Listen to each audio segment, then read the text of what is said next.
Good afternoon, folks. Ranger Patrick here with you again for our third in our three-part discussion about the Battle of Bunker Hill and its aftermath. Currently, we're at Dorchester Heights in South Boston. From here, you have a clear view of downtown Boston to our north. In March of 1776, American Continental forces will fortify this location with artillery. This is the final move in this military game of chess that will checkmate the British and force their evacuation of Boston. As the sun rose on the 18th of June, 1775, the battle lines of Boston had been redrawn in the wake of the Battle of Bunker Hill.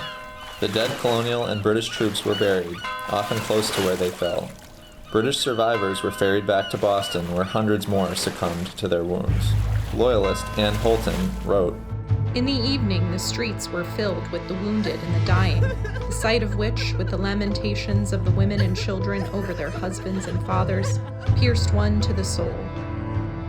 Outside of Boston, patriots counted their own losses. Abigail Adams wrote to her husband, John Adams, "The day, perhaps the decisive day, is come, on which the fate of America depends. I have just heard that our dear friend Dr. Warren is no more, but fell gloriously fighting for his country, saying better to die honorably in the field than ignominiously hang upon the gallows. Great is our loss." Royal Governor Lieutenant General Thomas Gage would eventually leave Boston, his military command passing to British General William Howe. Gage said bitterly, "I wish this cursed place was burned." On July 2nd, General George Washington arrived in Cambridge to take command of the fledgling army, eventually making his headquarters at the John Vassall House, today Longfellow House, Washington Headquarters National Historic Site. Although still outnumbering British forces, the Continental Army was ill-equipped to break the siege lines around Boston. In addition to their limited artillery, which had proved ineffectual at the Battle of Bunker Hill, they also lacked gunpowder. Each soldier had half a pound, only enough for about 20 rounds. However, months before the Battle of Bunker Hill, Joseph Warren had dispatched troops out of New England to seize Fort Ticonderoga, then only held by a small British garrison.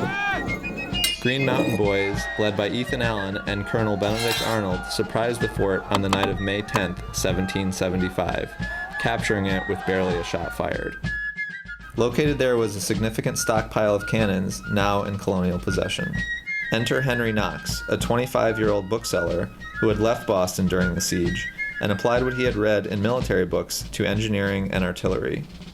Washington appointed him to travel to New York to transport overland Ticonderoga's cannons back to Massachusetts, saying that, "The want of them is so great that no trouble or expense must be spared to obtain them." At Ticonderoga, Knox selected 59 pieces of artillery, including 12 18-pounders, representing 60 tons of total weight that needed to be transported back to Boston. Knox arranged for teams of both horse and ox-driven sleds to haul the supplies 300 miles across a winter landscape, first floating them down Lake George, then across the frozen Hudson River, and at last over the snowy Berkshire Mountains. The trip proved extremely difficult. Cannons fell through the ice and had to be retrieved, and sometimes there was not enough snow for the sleds to advance. However, after 6 weeks of travel, the much-needed ordnance was delivered to the Continental Army.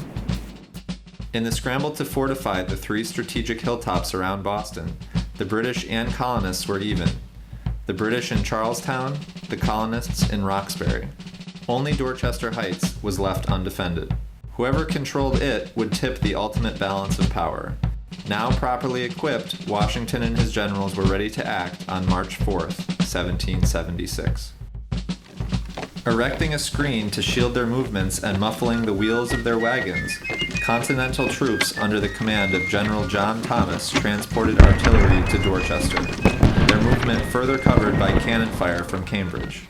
General John Thomas later wrote of the event to his wife. "Last Monday night, about 7 o'clock, I marched 3,000 picked men beside 360 ox teams and some pieces of artillery. We ascended the high hill. About sunrise, the enemy and others in Boston appeared numerous on the tops of houses and on the wharves, viewing us with astonishment.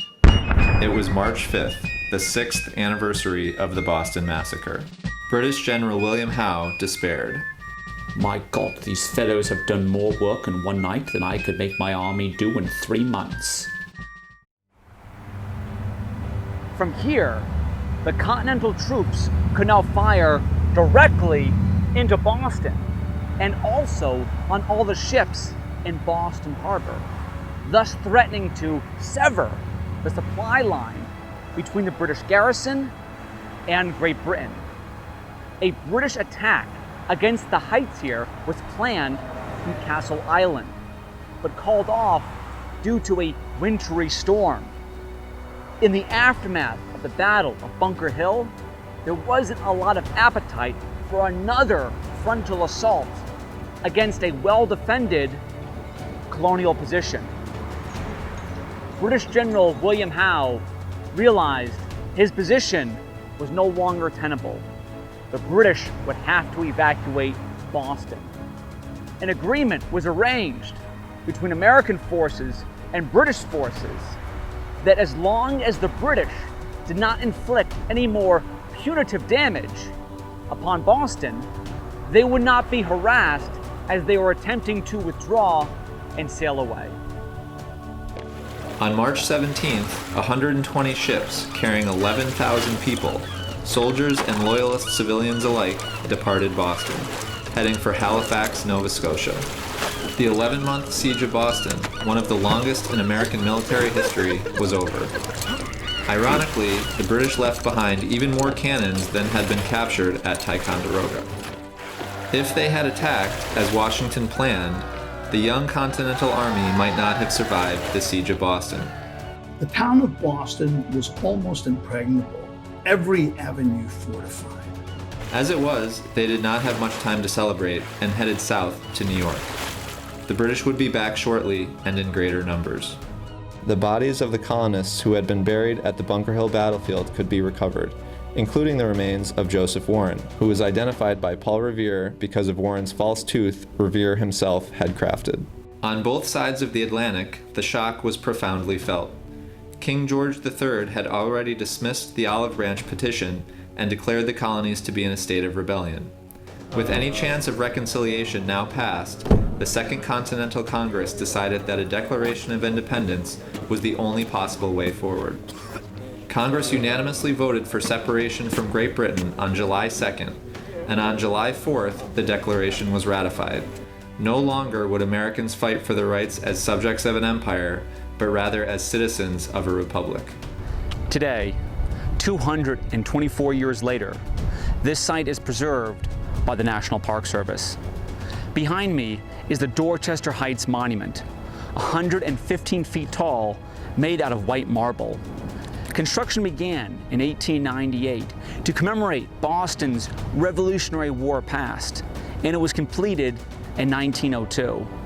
A replica cannon was also added to display the importance that the artillery from Fort Ticonderoga played here in the forced evacuation of the British troops. If you visit today and enjoy the view, take a moment to consider what Americans would have seen and experienced on that cold March of 1776, and how their actions, in concert with thousands of others, led to the independence of our country.